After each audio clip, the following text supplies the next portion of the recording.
Nanalo ang Dantes Peak Team sa katatapos na charity bowling tourney ng Filipino community sa Abu Dhabi, UAE para sa tahanang walang distressed OFWs at nasalanta ng bagyo sa Pilipinas.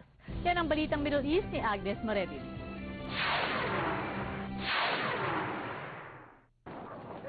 Nagpasiklaban ng 37 teams na lumahok sa nakaraang charity bowling tourney ng Filipino community na ginanap sa Zayed Sports Bowling Center sa Abu Dhabi, UAE.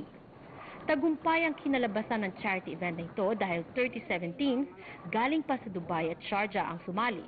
Pati na rin ang mga bowlers sa malalayong lugar tulad ng Ras Al Khaimah at Ruwais ay lumaban sa kompetisyon. Napaka-active dahil sa dalawang season, dalawang tournament sa isang taon.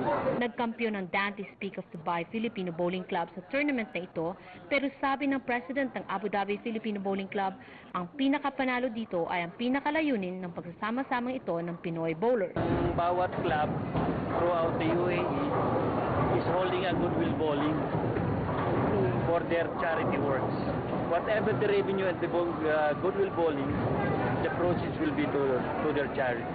Isa sa pinakasikat na sports ang bowling para sa mga OFW dito sa UAE. Okay lang kasi ang libangan namin, ito lang ang pinaka-sport namin. Tsaka masaya, physical also.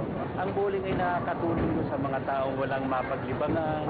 Kasi dito, alam mo naman ang ano dito, ang weather dito, masyado mainit. Ang indoor bowling lang ang nakakatulong. Indoor sports lang ang nakakatulong sa amin dito to alleviate our, alam mo na yung pagka-miss natin sa ating lugar, sa ating pamilya sa Pilipinas. Nagbabalita sa Middle East, Agnes Marilyn, Abu Dhabi, UAE.